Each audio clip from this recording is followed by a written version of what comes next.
para recibir en unos minutitos al siguiente ponente. Así que vamos a dar unos 2 minutitos de cortesía para que la gente vaya tomando asiento, que vienen ya del hall. Están los compañeros avisando que ya pueden acceder. Y nada, recordarles que además de esta ponencia a la que vamos a asistir, seguiremos también con una mesa redonda alrededor del oleoturismo, que es otra tendencia en la diversificación de servicios en empresas cooperativistas o incluso en almazaras relacionadas con el aceite de oliva. Y luego también tendremos una mesa redonda sobre los nutracéuticos y complementos vitamínicos y la alimentación para deportistas y actividades de esfuerzo físico, también de la mano de profesionales que han acudido a esta llamada de la cooperativa de Cocentaina para hacer este programa tan intenso con tantos contenidos. Y la tarde se la vamos a dedicar a la presentación del libro 82 casos singulares de diferenciación como ventaja estratégica competitiva en los aceites de oliva. Y terminaremos con el acto de entrega de el concurso internacional de AOVES, que será más o menos a las 5:30, 6 menos cuarto de la tarde. Y finalizaremos con ese show cooking que realizará el cocinero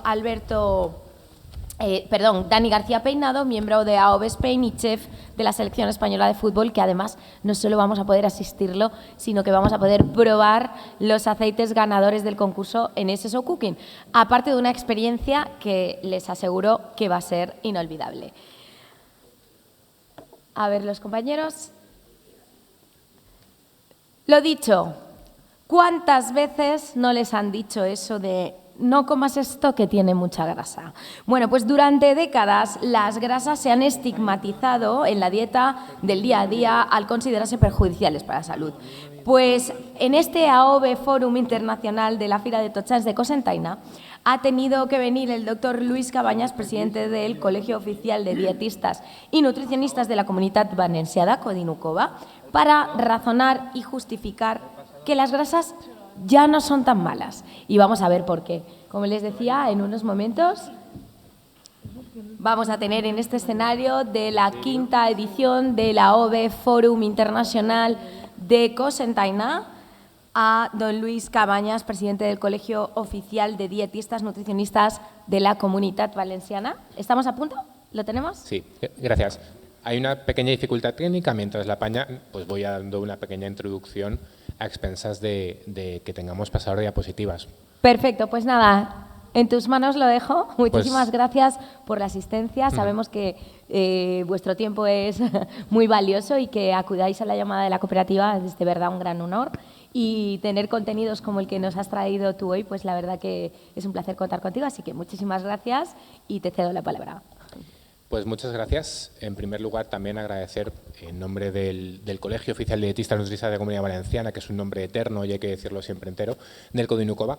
Gracias también en nombre de la profesión, como presidente del colegio, el hecho de que nos hayáis dejado venir a contaros un poco de qué va esto de la nutrición, al menos en el aspecto de las grasas. Ayer ya tuvisteis a Niki contándoos muchas cosas sobre la dieta mediterránea. Pues bueno, hay una pregunta que soslaya toda esta cuestión y es: ¿por qué ahora decimos que las grasas, pues sí, pero antes decíamos que no, ¿no? ¿A quién no le han dicho alguna vez que a lo mejor de las grasas, pues que se lo tenía que mirar, o que las grasas no son tan buenas? ¿O quién no le han metido miedo alguna vez diciendo, oiga, usted debería mirarse el colesterol? Un poco todo esto. No sé si tenemos ya pasador o está ya presentando o... El pasador está en el atril. Ah, genial, vale. Pues solo falta que pongamos esto y entonces...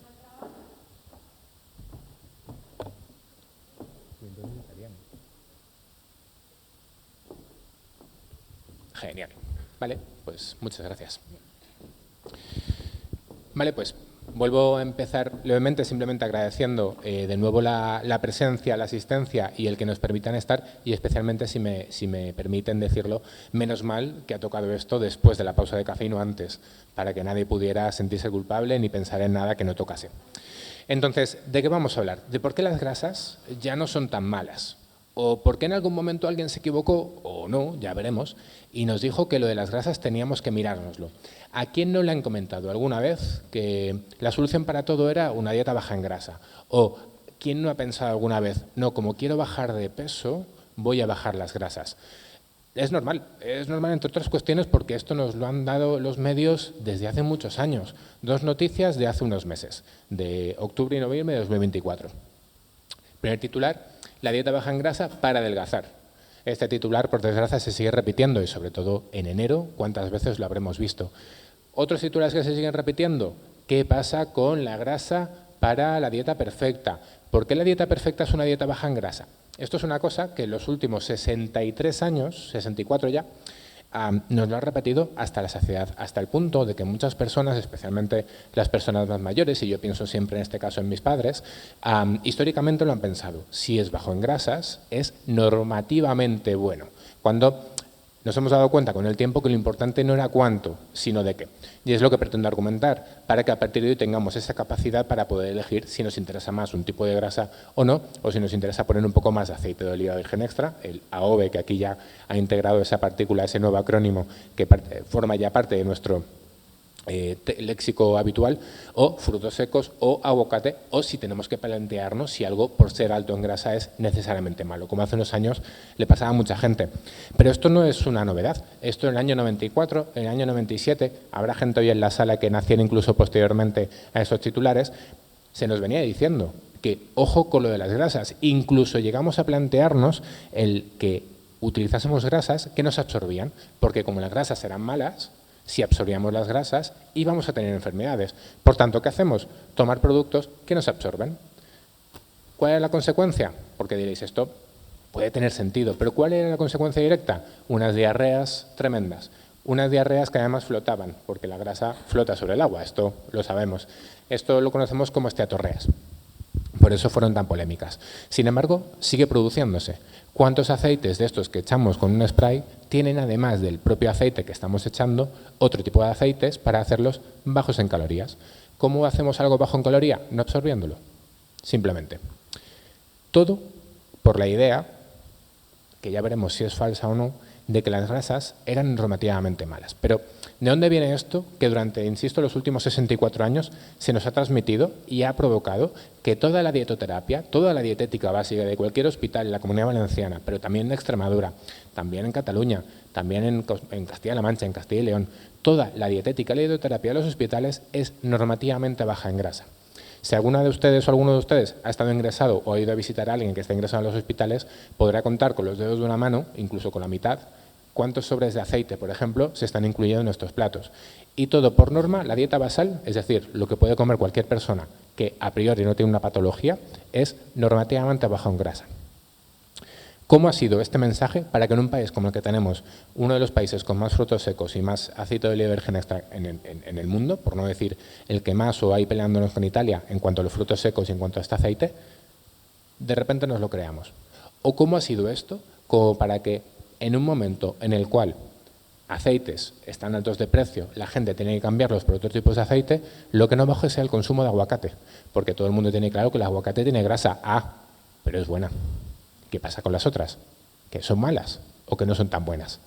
Todo esto ha venido o viene de un momento en el cual a alguien se le ocurrió decir que las grasas a lo mejor eran el problema o el mal máximo, o digamos lo que más mataba, y a partir de ahí cogimos miedo, pero solo algunas, no a las novedosas. Por eso el aguacate no ha bajado su ratio de consumo, mientras otro tipo de frutos secos u otro tipo de grasas como el aceite de oliva sí que ha bajado el ratio de consumo, y nos quejamos siempre del precio, cuando con el aguacate nos pasa un poco lo mismo. ¿Quién no ha recibido este consejo? Yo nací como nutricionista dando este consejo, porque era el consejo que en muchas universidades se nos planteaba y que se sigue planteando en universidades, FP, en prácticamente cualquier tipo de formación. Parece que el santo santorum, que el santo grial es una dieta baja en grasa. ¿Por qué? ¿Por qué viene esto? ¿O desde cuándo viene esto? Como les decía, viene desde los albores prácticamente, desde los años 60. Y todo empezó porque, entre otras cuestiones, nos encontramos con esta portada de la revista Time, que es una revista bastante importante de Estados Unidos. Imagino que muchas de ustedes la conocerán o la habrán escuchado alguna vez. También es la revista que nombra personajes del año, ¿no? Entonces, esta imagen en el año 64 De alguna forma inició lo que se ha conocido como la caza de las grasas. En la historia moderna tenemos muchas cazas, en la historia medieval tenemos la caza de brujas, pues en nuestro caso, nutricionistas, tenemos la caza de las grasas. Porque resulta que de repente todas eran malas. Que la grasa algo tenía, algo hacía, que la gente moría a expuertas. Sin embargo, ¿qué ocurre? Que en 2014 tenemos esta otra imagen también de Time diciendo, a lo mejor nos hemos equivocado. Ojo, 11 años de esta portada, muchísimos más de esta portada, 50 años entre esto, algo habrá pasado. Porque si el mensaje que teníamos en el año 64 era malas noticias, no hay que comer tantos huevos ni tantas grasas, y lo que tenemos en el año 2014 es la mantequilla es súper saludable, la mantequilla es súper aconsejable, algo habrá ocurrido. Lo que ha ocurrido es que la ciencia baja, la ciencia trabaja, y la ciencia aumenta, y la ciencia además llega a nuevas conclusiones en base a los datos que son disponibles. Y a partir de ahí es de lo que quiero hablar, de cómo hemos llegado a esos datos. Entre otras cuestiones, todo esto empieza hace muchos más años.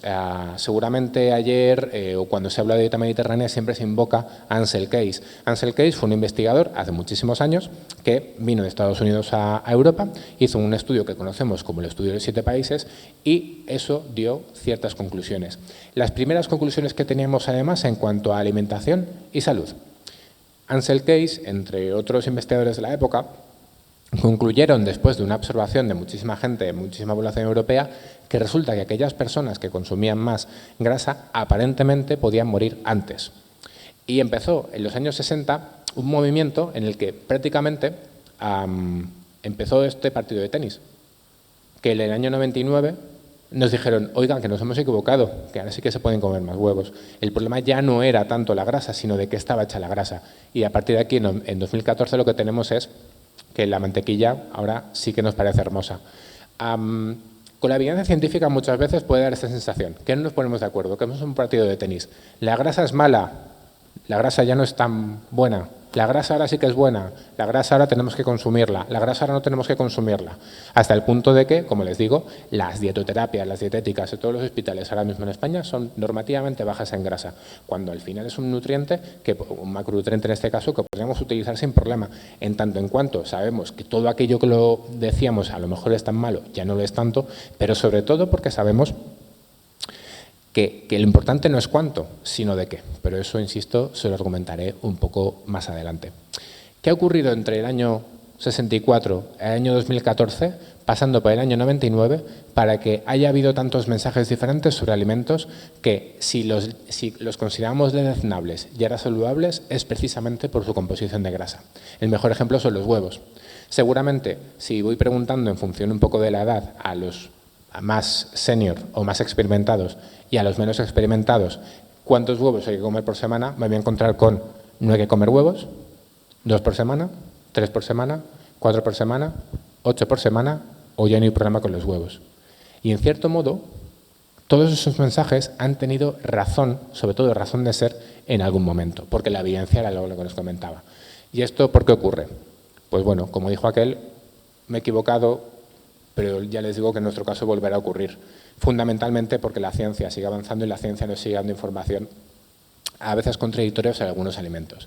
Y al final, en el punto medio está la virtud. A lo mejor no es que haya que comer tantos huevos como podamos consumir, ni sea un alimento que sea completamente deleznable, sino que cada cual deberá consumirlos en función de cuál es su actividad física o sus necesidades. Aunque la recomendación ahora mismo se sitúa en unos 7 a la semana, por si alguien se lo quiere llevar a casa como mensaje. ¿Qué ha ocurrido? Porque en el año 99 también tuvimos el boom de las grasas vegetales y resulta que lo malo eran las grasas animales. Sin embargo, la mantequilla es una grasa animal, viene de la grasa de la leche. ¿Por qué nos parece hermosa en 2014 y el mensaje en el 99 era, ojo, lo malo son las grasas animales, por ejemplo, los huevos, pero no pasa nada con la margarina? Y ahí empezó la peor campaña de salud pública posible, porque entonces sí que se demostró posteriormente que aquello de la margarina seguro que no había sido nunca buena idea, pero como era una grasa tan fácil de hacer y sobre todo tan barata, empezó a consumirse en sustitución de la mantequilla. ¿Qué ha ocurrido? Pues que nos equivocamos. Y eso sí que fue un error que nos ha pasado mucha factura. Porque a partir de ¿qué ha ocurrido? Los productos light. Sustituimos las grasas de un estilo malo por un estilo bueno. ¿Qué ocurre? Peor salud de la población. Nos hemos equivocado. Esto seguramente les suene a lo que está pasando ahora con el azúcar. En los últimos 12 años lo que ha ocurrido ha sido un boom del mensaje sobre que el azúcar no es sano, que no hay que consumirlo y que en cualquier caso hay que eliminarlo. Y en realidad es cierto, pero no todos los tipos de azúcar. Y el mensaje volverá a ser el mismo. Es una batalla eterna entre la cantidad y la calidad. Yo les puedo decir ahora mismo que el azúcar es un alimento, en este caso no sería un alimento, sino un componente, que no es necesario incluir en la alimentación y alguien dirá, ¿y qué pasa con las manzanas?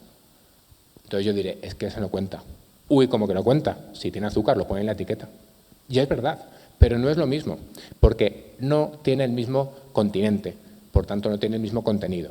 Lo que ocurre es que esto es un mensaje muy difícil de dar a la población, porque nos hemos centrado tanto tiempo en un mensaje cuantitativo, las grasas son malas, que transformar ese mensaje en un cualitativo y en una respuesta además que a la gente no le suele gustar, que es depende, una respuesta un poco gallega, si me permiten ese estereotipo, a la gente le molesta.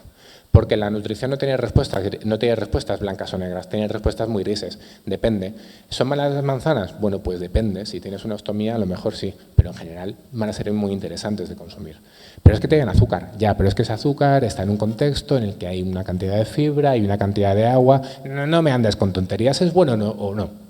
Es lo que muchas veces esperamos como respuesta, cuando la nutrición, ya les digo, tiene bastantes grises y ya les digo, estamos en una batalla eterna entre el mensaje cuantitativo y cualitativo, entre otras cuestiones como herencia de todo este partido de tenis eterno y, sobre todo, estas enormes dicotomías entre si nos gustaba la grasa o no nos gustaba la grasa.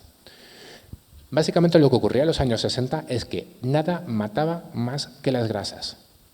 Nada mataba más que las grasas, nada, en la evidencia, todo. El momento en que incluías un poco de grasa, decías, ostras, esta persona le va a dar una pechusques mañana.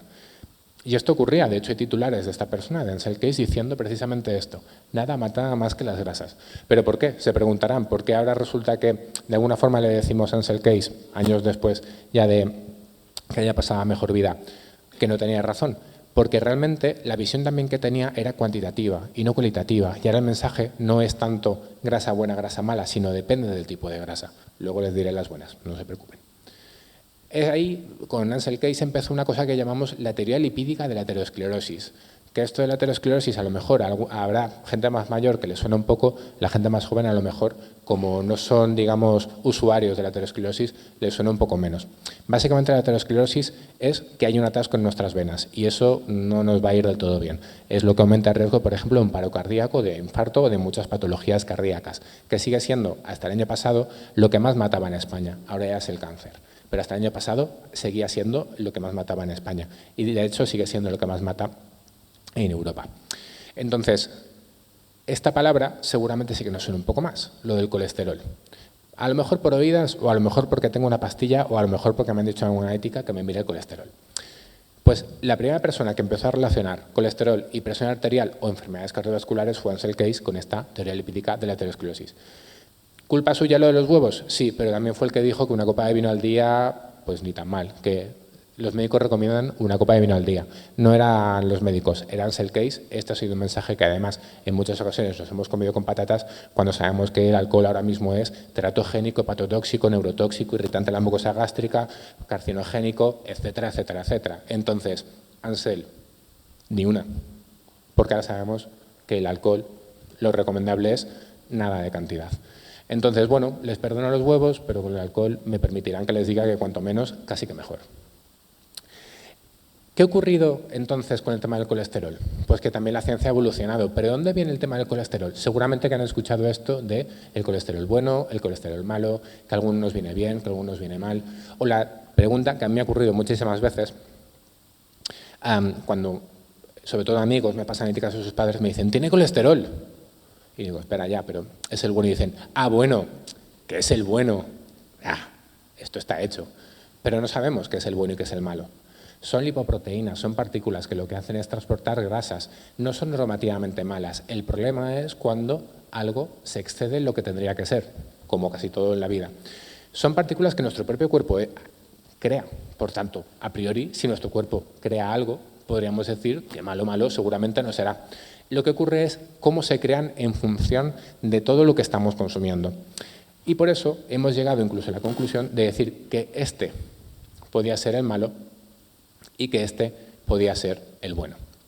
Es importante, ahora mismo en práctica, en la salud es una cuestión relevante, pero en cuanto al consumo de grasas nos hemos dado cuenta con el tiempo que no es tan relevante el cuánto de grasa consumimos, sino el qué de grasa consumimos. Porque resulta que hay un tipo de grasa que sí que nos aumenta que es el que hemos llamado el bueno, y hay otro tipo de grasa que lo que hace es aumentarnos que hemos llamado el malo.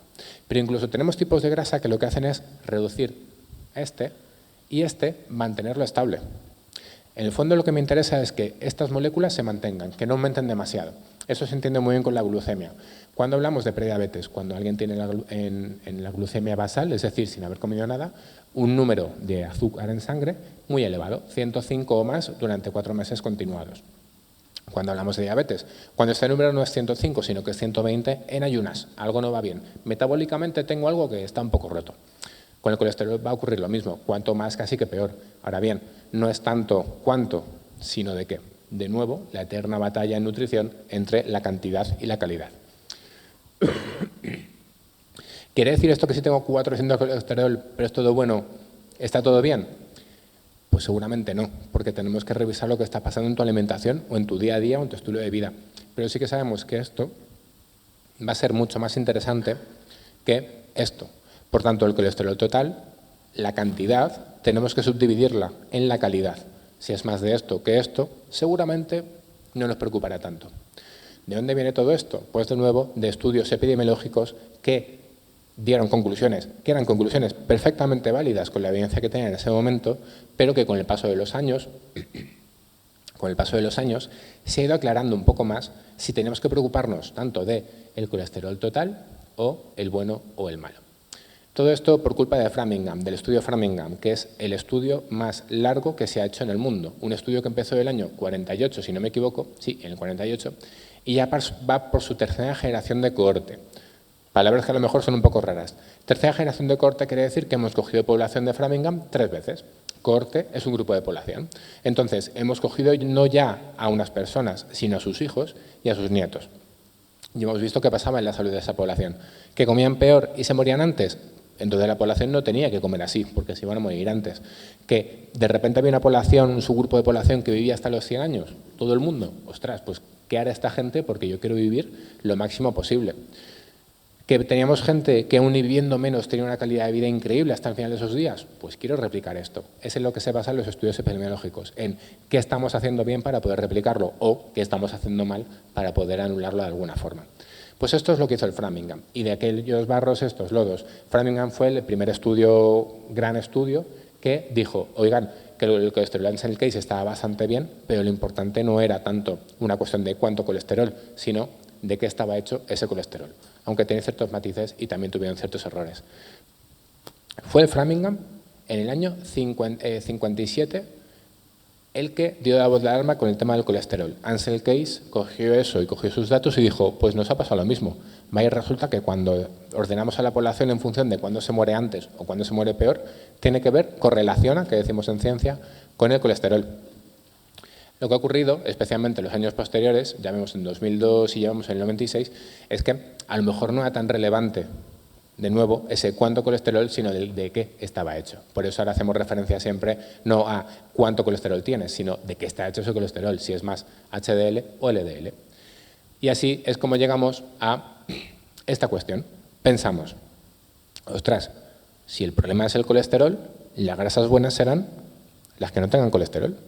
Tiene sentido, porque si de algún momento lo que planteábamos era que el problema era el colesterol y que por eso nos metíamos tanto con los huevos, a lo mejor las buenas son las grasas que no tienen colesterol, por ejemplo, las grasas vegetales. Y es cierto que eso tenían toda la razón, pero toda la razón, mala ejecución.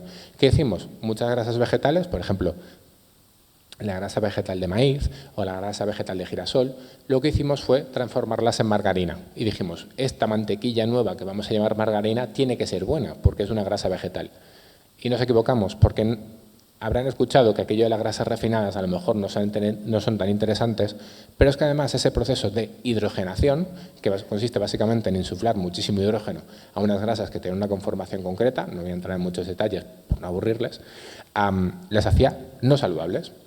Y entonces nos encontramos con que un tipo de aceite vegetal, que aparentemente tenía que ser saludable por norma porque no tenía colesterol, resulta que no era saludable.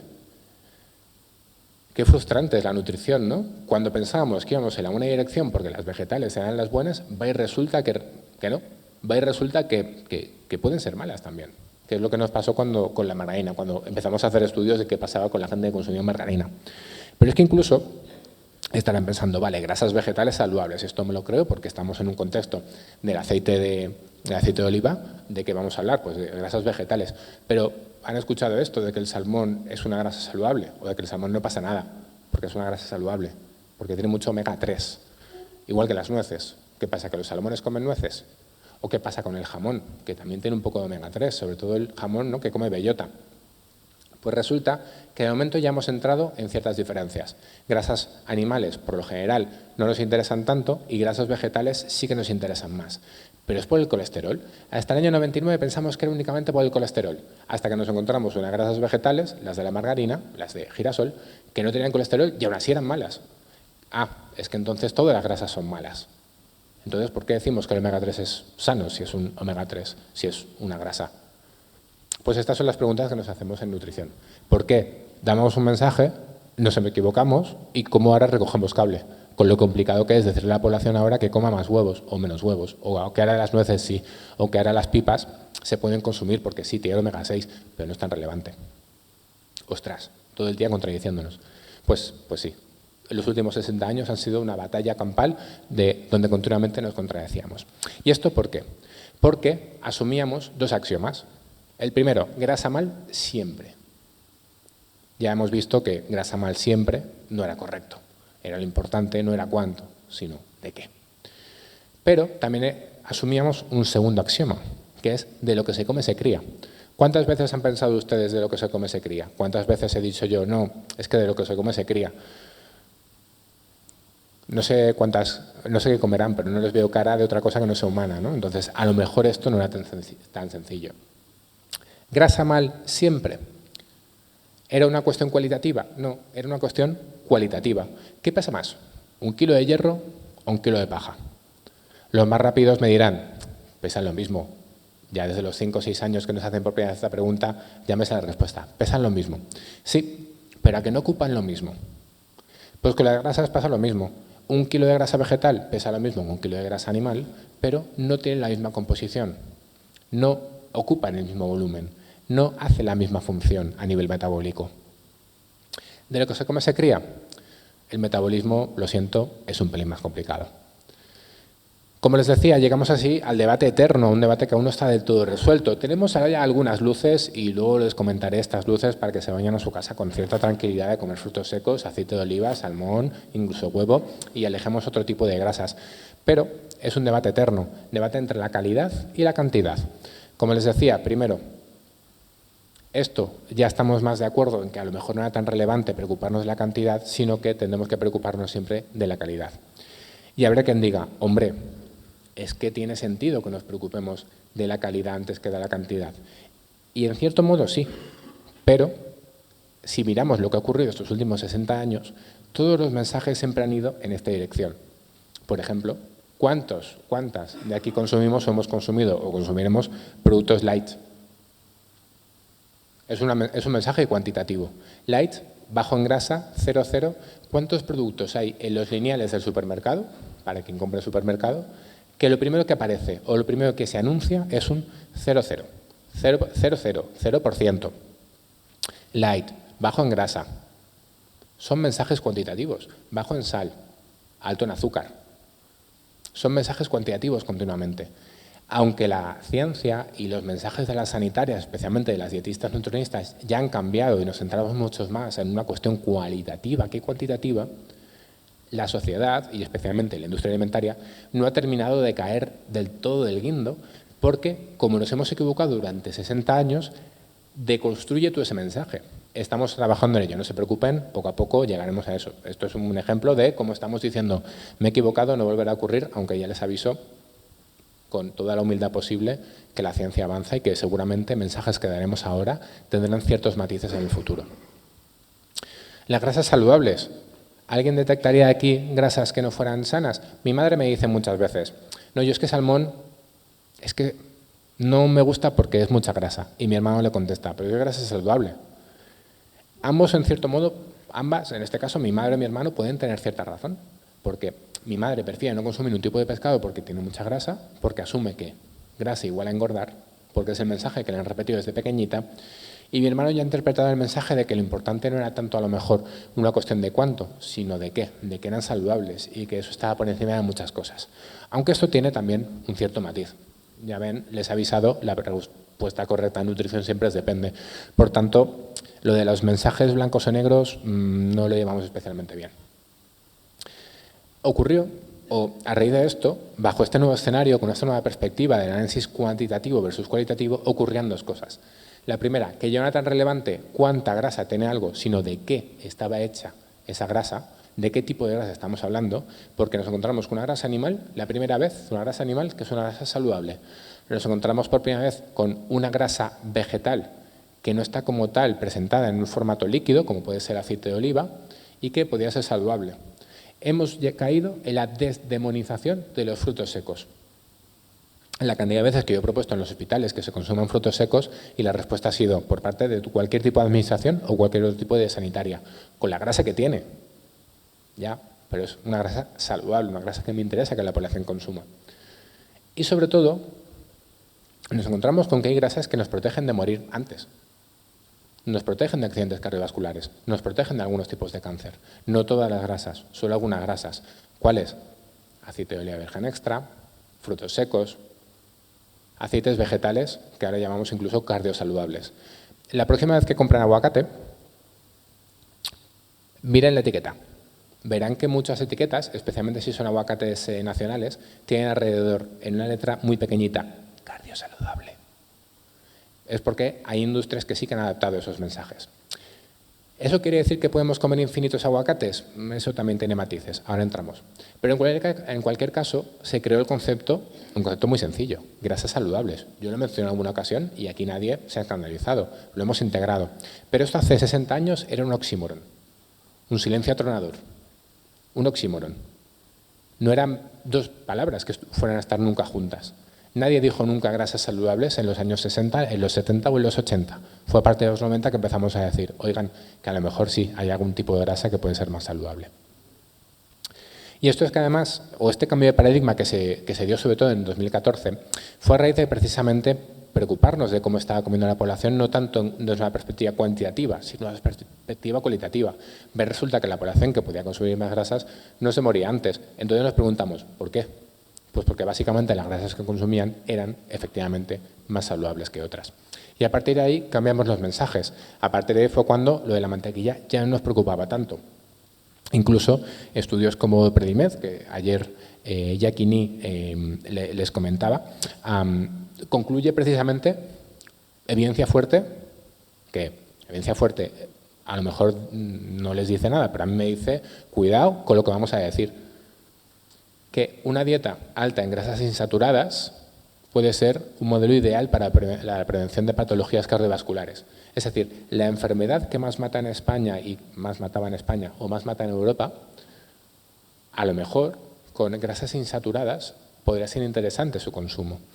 Pero yo hasta ahora no había mencionado las grasas insaturadas y lo he hecho a conciencia, porque precisamente les decía, ¿qué tendrán en común esta grasa animal, estas grasas vegetales, estas historias? Pues que son grasas insaturadas. Y ahora mismo sabemos que hay grasas insaturadas que son eventualmente o mayoritariamente las buenas. Las poliinsaturadas, especialmente las del pescado o de los frutos secos, son aún más saludables.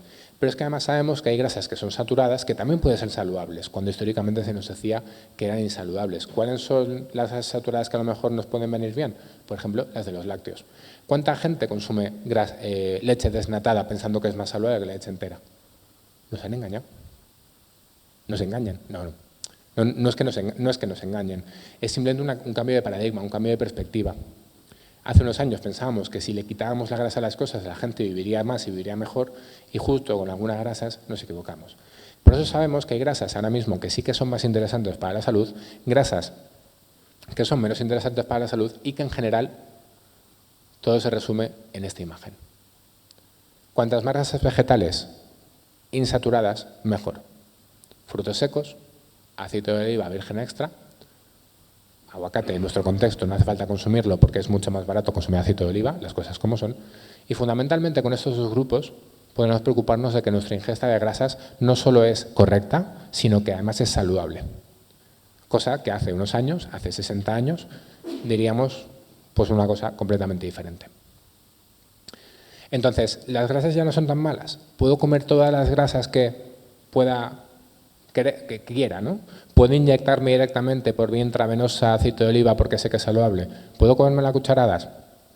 Yo he visto a gente consumir 2 cucharadas al día de aceite de oliva a palo seco, que eso tiene que rascar, cosa mala. Y decir, a ver, vale, que sí, que es saludable, pero tampoco hace falta que nos pasemos de frenada. No podemos caer en lo que conocemos como una generalización apresurada, ¿no? Miran aquí al reportero, dice, estamos ante una plaga de ovejas negras, y las demás ovejas dicen, ¿qué pasa, no? ¿De qué va esto? No por el hecho de que ahora sepamos que hay grasas que son más saludables que otras, tenemos que pasarnos del consumo con esas grasas, con lo cual me gustaría terminar con 3 mensajes. El primero, que prioricemos calidad. Grasas vegetales con un mínimo procesamiento, es decir, no hay árboles de aceite de oliva, sino que hay árboles de oliva, y esa oliva pasa a ser aceite de oliva. Ese mínimo procesamiento, extracción en frío, etcétera, que les voy a contar a la mayoría de ustedes. Ese sí que nos interesa. Frutos secos también nos interesan. ¿Salmón en lugar de otro tipo de pescados? Pues también nos puede interesar para quien quiera consumir pescado. ¿Pasa algo con el consumo de huevos? Lo que nos preocupaba ya no nos preocupa tanto. ¿Cuáles son las grasas que más nos preocupan? El sobreconsumo de grasas animales. ¿Cuántos de ustedes o cuántas de ustedes consumirán carne en todas las comidas y en todas las cenas?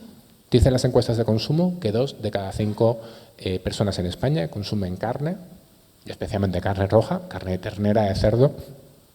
El cerdo es carne roja, aunque haya gente que aún no se lo crea, aunque tenga una capita de grasa blanca. Incluso hay gente que me dice, no, yo le quito esa capa, ¿eh? Yo lo blanco del jamón se lo quito. Joder, es lo que está más rico. No vale solo con quitarle eso. ¿Cuánta gente consume eso todos los días? Muchísimo. Ese es el problema. Que estamos o continuamos eligiendo regular las grasas que estamos incluyendo en nuestra alimentación. 2 de cada 5 personas en España comen carne en comidas o en cenas todos los días. No es solo un mensaje es que ahora hay que comer insectos. No voy por ahí. Es un mensaje para que tomemos conciencia de que las grasas puede que ya no sean tan malas, pero lo que es más importante no es que las grasas ya no sean tan malas como antes, sino que lo importante es la calidad. Y la calidad parte de las grasas vegetales, especialmente las de frutos secos y las de aceites vírgenes, especialmente el aceite de oliva. Sano no implica infinito. Que algo sea saludable no quiere decir que puedo comerlo de forma infinita. Las nueces están muy ricas, o los anacardos, increíbles. ¿Son sanos? Sí. Pero no me vale con comer 1 kilo, porque entonces me paso de frenada. Y esto en general en alimentación va a pasar siempre. Que algo sea saludable no quiere decir que sea infinito. Les pongo un ejemplo. Hace unos años yo decía que la sandía no hay ningún problema. Lo sigo diciendo, la sandía no hay ningún problema, es una fruta, podemos consumirla toda la que queramos. Y hubo una persona que me dijo, ¿y si solo comiera sandía, qué pasaría? Adelante. Intenta llegar a 2000 kilocalorías de sandía en un día. Son 4,5 kilos de sandía. Habrá quien piense, yo lo he hecho. A ver, que lo intente. Seguramente no coma nada más en todo el día. ¿Le va a ir bien? Seguramente no. Y la diarrea que tendrá después seguramente tampoco.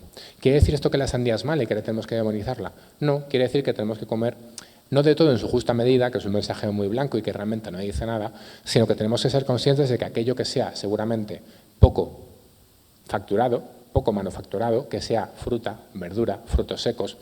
Lo digo de forma muy simple, comer comida seguramente nos venga bien. Ahora, sano no implica infinito. Y por último, presente no siempre es suficiente. Y esta frase que queda muy bien decir y que puede incluso resonar, sé que no se entiende, y con 2 ejemplos a lo mejor se entiende un poco mejor. Que unas patatas fritas tengan aceite de oliva virgen extra no las convierte en saludables. Que unas patatas fritas sean veganas no las convierte en saludables. Que unas rosquilletas tengan frutos secos no los convierte en saludables. Porque siguen siendo productos de alto procesamiento. Por eso les decía que en el fondo lo que tenemos que buscar es comer comida. Comer, como hace unos años, era más fácil comer. Lo que ocurre es que ahora con los supermercados es más fácil equivocarse porque hay mucha más oferta. El 60% de los productos en supermercado son los que conocemos ahora como ultraprocesados, que son los que ahora decimos que son malos. Y habrá quien piense, seguro que en 30 años me dices que son buenos. No, eso lo tenemos también muy claro. No son buenos, no los van a ser, por mucho que tengan en su composición aceite de oliva virgen extra. Por eso les digo que presente no siempre es suficiente. Entonces, si queremos patatas fritas de bolsa, ¿eventualmente van a ser un problema? Pues seguramente no. ¿Todos los viernes? Ya me lo empiezo a pensar. ¿Todos los días? Seguramente lo sean. Por mucho que estén hechas con aceite de oliva virgen extra. Sin entrar en lo que pasaría con ese aceite de oliva virgen extra con el uso. Entonces, últimos 3 consejos, y con esto ya, si me permiten, y ya dejamos paso a las preguntas, terminaría. Priorizar calidad y grasas saludables, ese oxímoron hace unos años por encima de cualquier cosa. Sano no implica infinito, y presente no siempre es suficiente. Y con esto pues quedo a su disposición para cualquier pregunta que me puedan hacer, que en nutrición siempre hay un montón, y pues a paso estamos también. Gracias.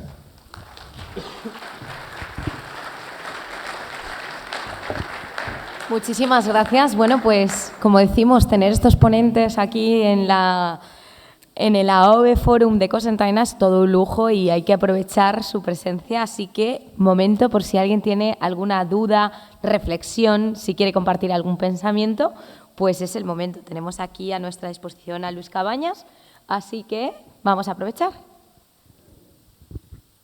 No sean tímidos.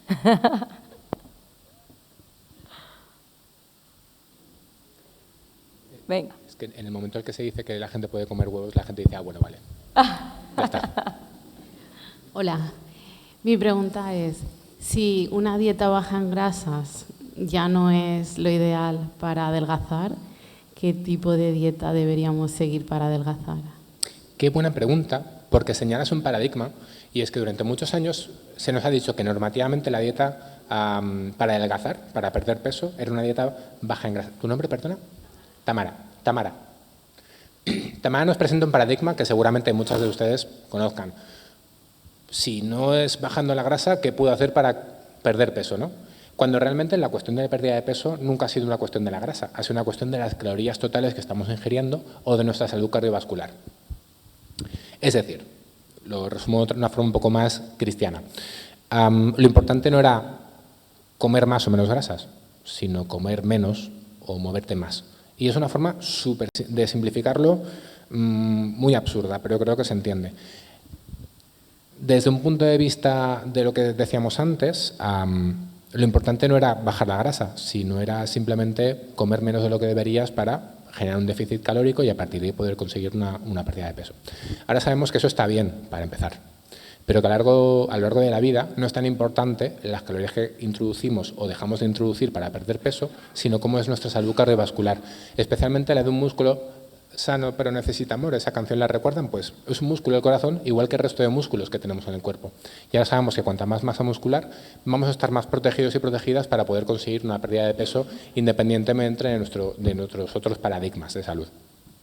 Pero respondiendo a tu pregunta, simplemente no tenemos que bajar la grasa normativamente.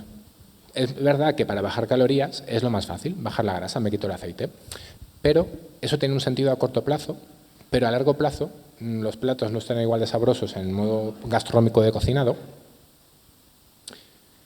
Hay ciertos puntos del cuerpo que se van a ver de alguna forma damnificados, por ejemplo, el consumo de omega 3 se va a reducir si estamos reduciendo frutos secos, por tanto nunca fue el mejor consejo. ¿Qué tenemos que hacer para bajar peso si cuando antes decíamos lo de bajar las grasas y esto ya no funciona? O no era lo único que teníamos que hacer o puede ser un mensaje contradictorio y peligroso en la salud. Bajar las calorías totales. Ya no consiste tanto en bajar las calorías totales solo de la grasa, sino, por ejemplo, de los hidratos de carbono. Consistía siempre la cuestión fue comer menos. Ahora lo que cambiamos es el de qué comemos menos. En resumidas cuentas, saltándome algunos pasos metabólicos.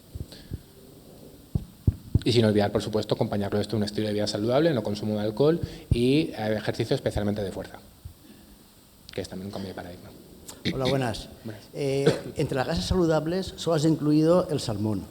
¿Se supone que todo el resto de grasa animal es no saludable? Y en cuanto a la dicotomía que nos estabas hablando respecto a leche entera o leche desnatada, Quería que me hicieras una reflexión respecto a eso y también respecto a la grasa que contiene el jamón, tan apreciado por todos. Uy, cuánta faena. Meterme con el jamón, mi pareja es de Extremadura, entonces meterme con el jamón es un problema familiar. Entonces, eso se está grabando, ¿verdad? ¿Perdón? Sí, estamos grabando. está en streaming. Perfecto, y yo he quedará en asumido YouTube. una pérdida de la herencia, con lo cual por esa parte así que no va a pasar nada. Voy por partes. ¿Qué pasa con la grasa animal?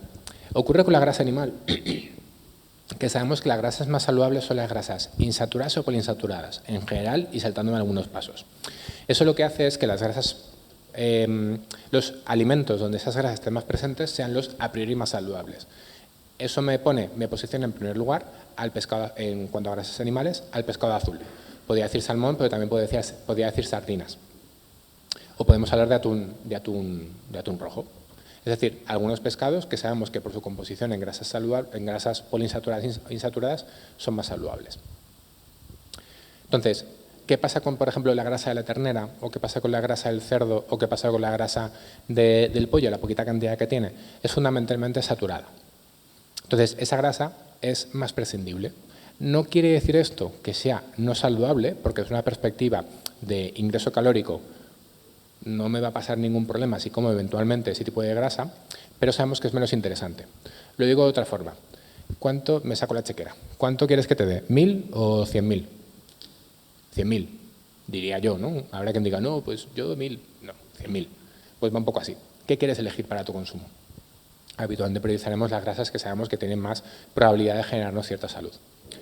Vamos con la grasa entera o la grasa desnatada. Pues perdón, la leche entera o la leche desnatada.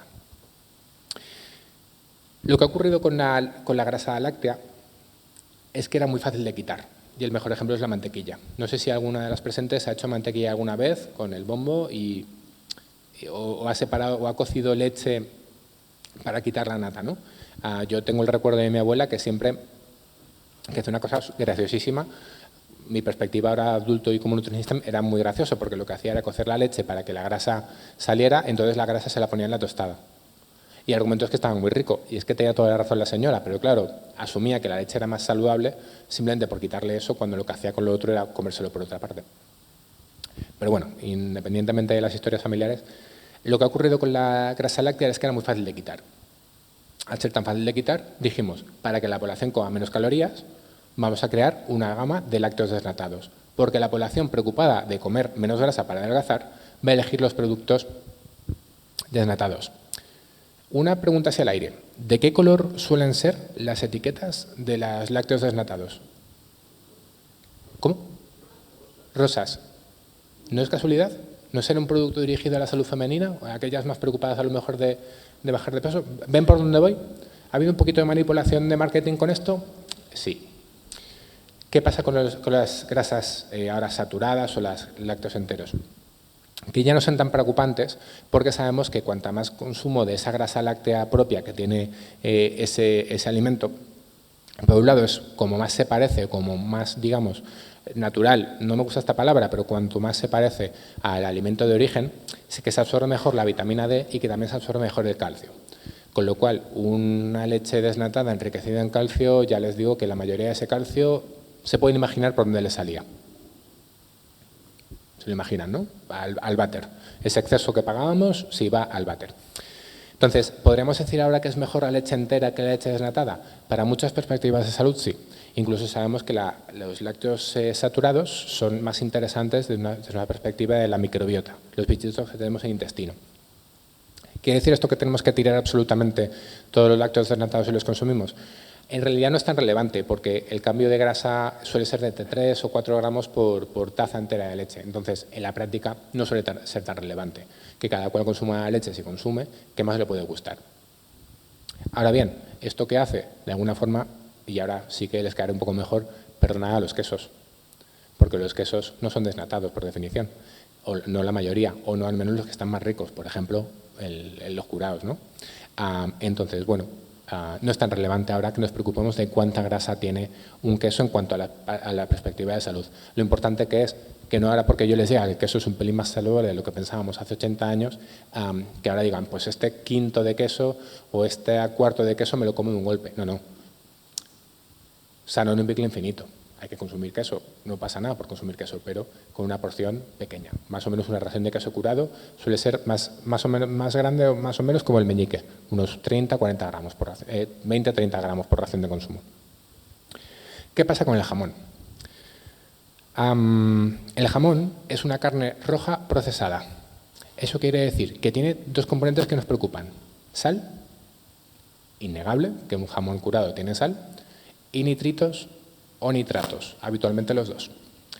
Estos nitritos y nitratos en el intestino forman una cosa que se llama nitrosamina, y eso nos preocupa un poco más porque es una sustancia procarcinogénica. Seguramente en 2015-2016 escucharían aquello de que la carne roja y el cáncer de colon, la carne roja procesada, el jamón y el cáncer de colon. Pues va por ahí. Esas nitrosaminas afectan al enterocito, que es el intestino, o sea, el tejido que tenemos a nivel intestinal, y pueden ser un problema. ¿Cuál es el mensaje para el jamón? BBC, bodas, bautizos y comuniones. No integrarlo como parte de nuestra alimentación habitual. Si alguien se está preocupando ahora mismo de, si no como jamón, que desayuno, mozzarella, atún, aguacate, aceite. Pero hay que evitar el consumo de carne roja procesada. Hablo del jamón, pero también hablo del jamón York, hablo del jamón cocido, hablo del jamón de pavo. Son carnes que no estamos comiendo el animal, digamos, tal cual, sino que hay un proceso de manufacturación que nos preocupa por lo que puede provocarnos en su salud. Entonces, el jamón, insisto, asumiendo una pérdida de herencia por la parte familiar, yo ya lo he asumido, todos lo hemos asumido, la familia de mi madre se dedica al vino y yo también aquí ando diciendo lo de la copa de vino, entonces yo he asumido que soy un paria en mis familias, así que no es tan relevante para nuestra salud. Bodas, bautizos y comuniones. ¿Había alguna preguntita más por ahí? Esa es. Hola, ¿qué tal? Tengo dos preguntas. La primera va un poco relacionada con lo que acaba de preguntar.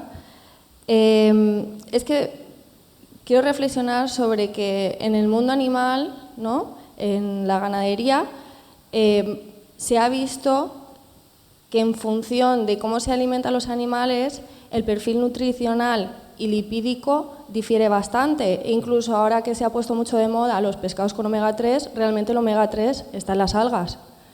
Entonces, me gustaría que reflexionaras sobre el tema de si llegará algún momento en el que se hará una diferencia entre alimentos de origen animal más cardiosaludables o menos cardiosaludables, ¿no? Porque igual que pasa con el salmón, pasa con carnes, otro tipo de alimentos cárnicos. Y por otro lado, eso por una parte, y por otra, el tema de las grasas crudas frente a las cocinadas, que creo que también es muy importante, ya no solo el tipo de grasa, sino el procesamiento, ¿no? No es lo mismo una grasa cruda que si le has metido un proceso térmico. Gracias. ¿A ti? ¿Tu nombre, perdona? Sofía. Sofía acierta en una perspectiva, y es que cuando calentamos las grasas se oxidan. Por tanto, una grasa calentada va a ser normativamente peor que una grasa no calentada. De hecho, si se fijan, las principales grasas saludables a las que hace referencia eran frutos secos y aceite de oliva virgen extra. Y he hablado del prensado en frío, es decir, cuanto menos grasa apliquemos, cuanto menos calor apliquemos a una grasa, mejor. Soy de Valencia, no sé si vendrán por fallas, si van a comprar churros de las churrerías típicas que se ponen en las esquinas, si no es el 1 o el 2 de marzo ya no compren, por lo que sea. Mensaje de salud desde la salud pública. Entonces, como comentaba Sofía, efectivamente, cuanto más calentamos una grasa, peor. Por tanto, las grasas que queremos consumir por norma, digamos, de forma más habitual, son las grasas crudas o las grasas con un mínimo procesamiento térmico. Respecto a la composición de los animales con respecto a su alimentación, estoy absolutamente de acuerdo. No es lo mismo un pescado, voy a ir a las grasas animales que es más sencillo de ver. No es lo mismo un pescado que se cría, un pollo que se cría en 20 días que un pollo que se cría básicamente en el campo. Y esto lo estamos viendo ahora con los huevos, cuando tenemos el huevo 0 que es ecológico, el huevo 1, el huevo 2, el huevo 3. Ahora bien, ¿es suficiente? Sí. ¿Es suficiente? Se cambia el perfil lipídico de estos animales. Entre otras cuestiones, porque un animal que no se puede mover es un animal que no se desarrolla muscularmente. Por tanto, las grasas que va a desarrollar ese cuerpo son de mucha peor calidad. Sin embargo, un animal que se mueve, que puede pasear, que puede incluso hacer algo de fuerza porque se tiene que hacer cualquier cosa para hacer cosas que hagan los animales que desarrollen más masa muscular. Ahora, pues por lo que sea, no se me ocurre nada. Pues resulta que esos animales van a ser de mucha mejor calidad. en cuanto a la composición lipídica. Y es cierto que los pescados, el omega 3 que pueden bioacumular, tiene que ver con lo que consumen, como cualquier ser vivo. Somos lo que de alguna forma comemos en cierto modo en cuanto a nuestras reservas. Si comemos pescado contaminado por metales pesados, en nuestra grasa va a haber metales pesados. Si no consumimos vitamina B12, tenemos un déficit de vitamina B12. Si no comemos hierro, tenemos anemia. Sí. Con el omega 3 sí que hay un matiz. Es cierto que el omega 3 está en las algas, sí, son de hecho el alimento que por peso más omega 3 contiene. No por ello son más recomendables que los frutos secos, sino simplemente por ración de peso seco lo contiene.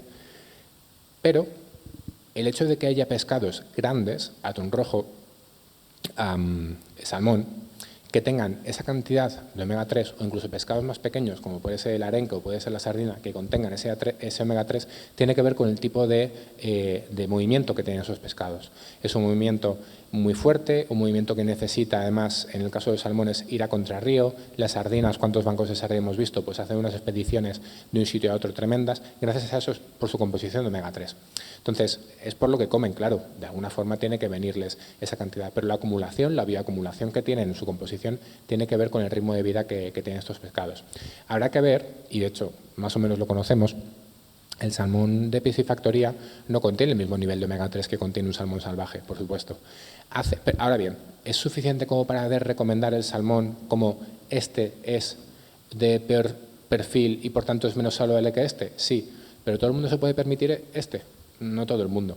¿Hace esto que este pescado sea de mucha peor calidad y que haya que quitarlo, como recomendaríamos otro consumo de grasas? En realidad, aún no. Y la última reflexión, y creo que con esto contestaba todo, sobre si en algún momento la sociedad o la industria o las sanitarias vamos a estar preparadas para poder hacer diferencia en cuanto al maltrato no animal o en cuanto al modo de vida que tiene un animal para el resultado que le tenemos, que al final su animal le cría, para su consumo. Ojalá lleguemos a esa conclusión, porque es importante que no pensemos solo en los animales como una cuestión de producto, sino como en un ser que también tiene ciertos derechos. La Ley de Bienestar Animal, que se aprobó el año pasado, si no me equivoco, nos plantea esa perspectiva, que los animales no son solo cosas y que es importante que también tengamos en cuenta cuáles son sus condiciones, aunque sea simplemente por una cuestión egoísta de si los tratamos mejor, su composición va a ser mejor, por tanto más probable que vivamos más y mejor porque tendremos menos patologías. Ojalá, yo particularmente, Luis Cabañas, a nivel individual, pienso que la sociedad está preparada. Yo creo que no. ¿Que es una evolución natural? Ojalá que sí, y yo creo que sí, pero creo que ahora mismo la sociedad, si ya nos está costando cambiar el mensaje de lo cuantitativo a lo cualitativo, meter incluso el componente de bienestar animal va a ser más complejo. Ojalá lleguemos.